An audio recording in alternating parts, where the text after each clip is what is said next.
Hello students, I am Swapnil Tijare from Tijare classes. आज बात करते हैं क्लास 9 स्टेट बोर्ड का चैप्टर नंबर 3 साइंस का सब्जेक्ट है और इसमें हम बात कर रहे थे कंडक्टर और इंसुलेटर्स की। यहाँ तक हमारा पार्ट 1 में हमने कवर किया था। अब यहाँ से आगे हम लोग पार्ट 2 को शुरू करते हैं। कंडक्टर्स एंड इंसुलेटर्स में क्या फ़र्क होता है, तो आइए डिटेल में जानते हैं। We have learn about the resistance to an electric current. We can divide the substances into the conductors and insulators. मतलब हमने ये तो जान ही लिया है कि रेजिस्टेंस हमें इलेक्ट्रिक करंट रोकने के लिए हम लोग इस्तेमाल करते हैं। साथ में हमने ये भी देखा है कि किसी भी सब्सटेंस को हम दो चीज़ों में डिवाइड कर सकते हैं, या तो वो कंडक्टर्स होंगे या तो वो इंसुलेटर्स होंगे। इंसुलेटर्स का मतलब होता है बैड कंडक्टर्स और कंडक्टर्स का मतलब होता है they are the good conductors.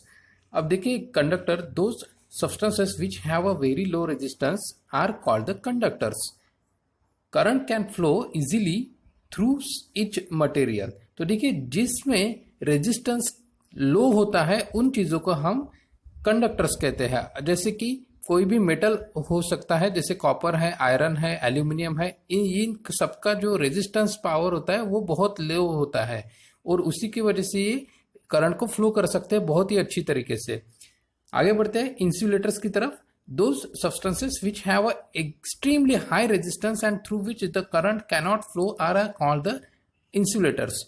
तो ऐसे भी प्रोडक्ट्स है यहाँ पे जहाँ जिनमें से करंट बिल्कुल भी फ्लो नहीं हो पाता है और उसी वजह से उन्हें हम इंसुलेटर्स के तौर पे इस्तेमाल भी करते हैं। आपने देखा होगा कि किसी भी वायर के ऊपर जो है वो रबर की या प्लास्टिक की परत पड़ी रहती है।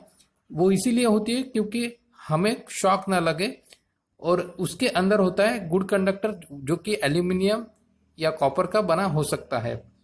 आगे देखते हैं first question, why are the some substances conductors while other are the insulators. तो कुछ कंडक्टर्स है और कुछ इंसुलेटर्स है, ऐसे दो पार्ट क्यों है और वो किस तरीके से हम लोग उसको आइडेंटिफाई कर सकते हैं। ऐसी क्या क्वालिटी होती है कि वो गुड कंडक्टर्स होते हैं और ऐसी क्या क्वालिटी होती है इंसुलेटर्स में कि वो गुड कंडक्टर नहीं होते हैं।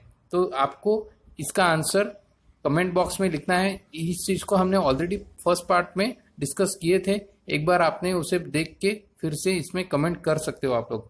क्वेश्चन नंबर 2 देखते हैं, why can our body conduct the electricity. तो देखिए, इस सवाल का जवाब हम यहाँ पे दे देते हैं। हमारी बॉडी में आपने देखा होगा कि ब्लड रहता है, ब्लड सेल्स के अंदर हमारे हीमोग्लोबिन रहता है और उसके अंदर हीमोग्लोबिन के अंदर आयरन के कंटेंट्स होते हैं। आपने देखा होगा कि हमारे बॉडी में भी आयरन की मात्रा होती है। तो वही आयरन की मात्रा जो होती है, अब आपको ये पता होगा कि iron is a good conductor of electricity. तो उसकी वजह से ही हमारी जो बॉडी है वो करंट फ्लो कर सकती है। Make a list of the conductors and insulators you see around. तो आपको बहुत सारे कंडक्टर्स और इंसुलेटर्स के लिस्ट एक बना के रख देनी है ताकि आपके ध्यान में आ जाए। Experiment proof of the Ohm's law. अब देखते हैं कि नीचे एक एक्सपेरिमेंट है, उसने कैसे ओहम्स लॉ को प्रूव किया है। तो आइए देखते हैं इस डायग्राम की तरफ। डायग्राम में एक आपको सर्किट निकाल के दिया है और उसके अंदर आप देख सकते हैं कि जिस डायरेक्शन में एरोज दिए हैं उसी डायरेक्शन में करंट का फ्लो हो जाएगा। Obviously current positive to negative flow होता है और इलेक्ट्रॉन्स अपोजिट डायरेक्शन में, मतलब कि निगेटिव टू पॉजिटिव फ्लो होते हैं।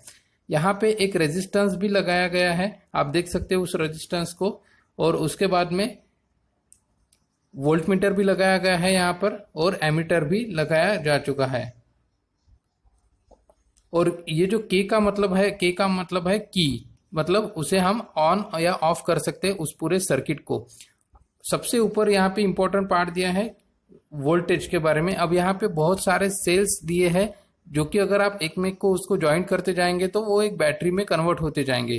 तो इस एक्सपेरिमेंट में बस इतना ही दिया है कि आपको पहले एक सेल लगा के देखना है, उसके बाद में फिर 2 सेल लगा के देखने हैं, उसके बाद में 3 सेल लगा के देखने हैं और उसके बाद में 4 सेल लगा के देखने हैं। और ये आपको हर बार वो आपके वोल्ट मीटर में और एमीटर में आपको रीडिंग चेक करना है। तो उस पे से आपको ध्यान में आ जाएगा कि जैसे जैसे हम लोग वोल्टेज बढ़ाते हैं वैसे वैसे आपको रेजिस्टेंस में और एमीटर में आपको डिफ्लेक्शन दिखाई देगा।